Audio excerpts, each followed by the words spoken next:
నమస్కారం అండి. ముందుగా సూర్యాపేటలో మా ఆహ్వానాన్ని మన్నించి ఇక్కడికి వచ్చేసినటువంటి తల్లిదండ్రులకి, విద్యార్థులకి అండ్ పాత్రికేయ మిత్రులకి అందరికీ కూడా సుస్వాగతం. సో జనరల్గా ఏంటంటే స్కూల్ ఎడ్యుకేషన్లో ఫస్ట్ 5th క్లాస్లో ఉన్నంత వరకు పేరెంట్స్కి పెద్ద టెన్షన్ ఏమి ఉండదు. 6th నుంచి వచ్చినప్పటి నుంచి కూడా మల్టిపుల్ థాట్స్ వస్తూ ఉంటాయి. కొంతమంది ఫౌండేషన్ తీసుకోమని చెప్తుంటారు, కొంతమంది ఫౌండేషన్ అవసరం లేదని చెప్తుంటారు, కొంతమంది ఏమో ఇంటి దగ్గర ఉంటే టీవీ చూస్తున్నాడనో లేకపోతే మొబైల్ చూస్తున్నాడని చెప్పి సాయంత్రం ట్యూషన్ పంపిస్తూ ఉంటారు. ఇలా మల్టిపుల్ థాట్స్ అనేవి ఎవాల్వ్ అవుతూ ఉంటాయి. సో జనరల్గా ఇంకా ఈ థాట్స్ కాన్ఫ్లిక్ట్స్ అనేవి డిస్ట్రిక్ట్స్లో చాలా ఎక్కువగా ఉంటాయి.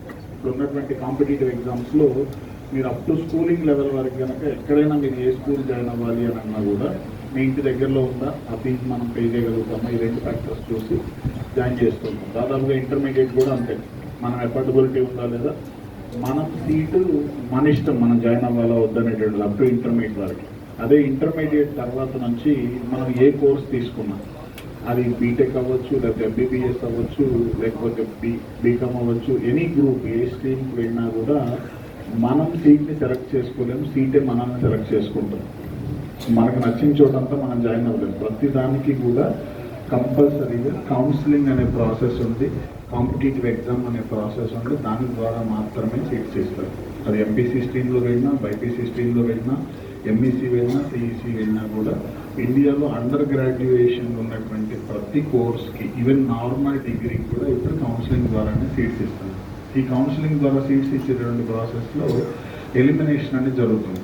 ఇప్పుడు సపోజ్ మీరు ఇంజనీరింగ్ కనుక తీసుకుంటే ఇందాక మార్కండే సార్ చెప్తున్నట్టు దాదాపుగా మీకు 2 రకాల ఇంజనీరింగ్ సీట్స్ ఉంటాయి. ఒకవైపు మీరు ఇంజనీరింగ్ కాంపిటీషనే లేదు, చాలా సీట్లు మిగిలిపోతున్నాయి అనేది కూడా వింటూ ఉంటాం.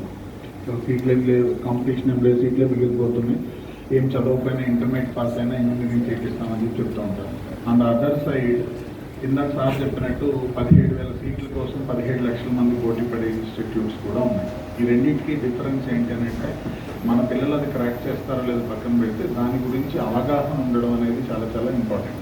ఒక బెస్ట్ ఇప్పుడు ఆ ఫీల్డ్లో మనకున్న బెస్ట్ ఏంటి అనేది తెలిస్తే దాన్ని రీచ్ అవ్వడానికి ఉన్నటువంటి మార్గాలు ఏంటనేది మనం ట్రై చేయడం మొదలు పెడతాం. ఆ అవేర్నెస్ లేకపోతే కనుక మనకి నార్మల్గా అందుబాటులో ఉన్నటువంటి వాటి నుంచి బెటర్ చూజ్ చేసుకుంటూ ఉంటాం. సపోజ్ ఇప్పుడు ఇంజనీరింగ్ తీసుకుంటే కనుక మీరు ఐఐటీస్ కానివ్వండి, ఎన్ఐటీస్, ట్రిపుల్ ఐటీస్, ఇలాంటి మంచి సీట్స్ ఇండియా లెవెల్లో ఒక 1.5 నుంచి 2 lakh సీట్స్ ఉన్నాయి. ఈ 17 lakhs మీకు నార్మల్ ఇంజనీరింగ్ సీట్ కోసం అయితే ఎక్కడా పోటీ లేదు.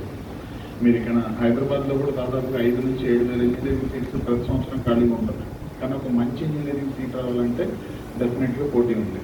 అదే ఇప్పుడు మీరు మెడిసిన్ స్ట్రీమ్ తీసుకుంటే కూడా ఒక నార్మల్ బైపీసీ కోర్స్ తీసుకొని ఏదో ఒక కోర్స్ జాయిన్ అవ్వాలి అని అంటే ఏం పోటీ లేదు.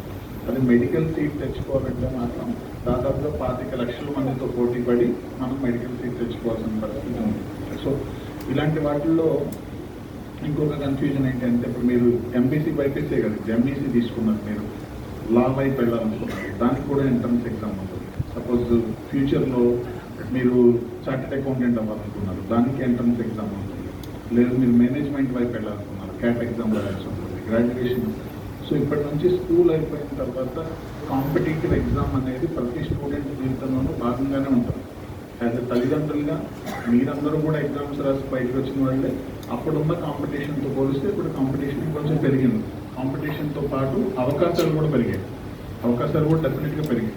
సో ఈ రెండింటికి ఉన్నటువంటి అవగాహన అనేది తెలుసుకోవడం అనేది చాలా చాలా ఇంపార్టెంట్. సో ఇప్పుడు మెయిన్గా పేరెంట్స్లో ఉండేటటువంటి డౌట్ ఏంటంటే అసలు ఈ ఫౌండేషన్ లాంటిది ఉపయోగం ఉంటుందా ఉండదా, అవసరం ఉంటుందా ఉండదా అనేది. సో సపోజ్ ఇప్పుడు ప్రతి సంవత్సరం కూడా తెలంగాణలో, నేను మీకు జస్ట్ తెలంగాణది ఎగ్జాంపుల్గా చెప్తాను, తెలంగాణలో ప్రతి సంవత్సరం కూడా దాదాపుగా 4,90,000 మంది ఇంటర్మీడియట్ కోర్స్ జాయిన్ అవుతారు. ఈ 4,90,000 మంది 10th అయిపోయి ఇంటర్ జాయిన్ అయ్యేవాళ్ళు సుమారుగా 4,90,000 మంది. దీంట్లో అరౌండ్ 4,60,000 మంది వరకు, 4,70,000 మంది వరకు ఇంటర్మీడియట్ బోర్డులో జాయిన్ అవుతారు. ఒక 15,000 మంది వరకు సిబిఎస్ఈ బోర్డులో జాయిన్ అవుతారు. ఒక 1,500 నుంచి 2,000 మంది ఐసిఎస్సి, కేంబ్రిడ్జ్ ఇలాంటి కరికులంలో కంటిన్యూ అవుతుంది. కానీ వీళ్ళందరూ కూడా మళ్ళీ ఏ గ్రూప్స్ తీసుకుంటారు?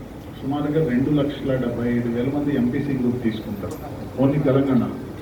దాదాపుగా 90,000 మంది బైపీసీ గ్రూప్ తీసుకుంటారు.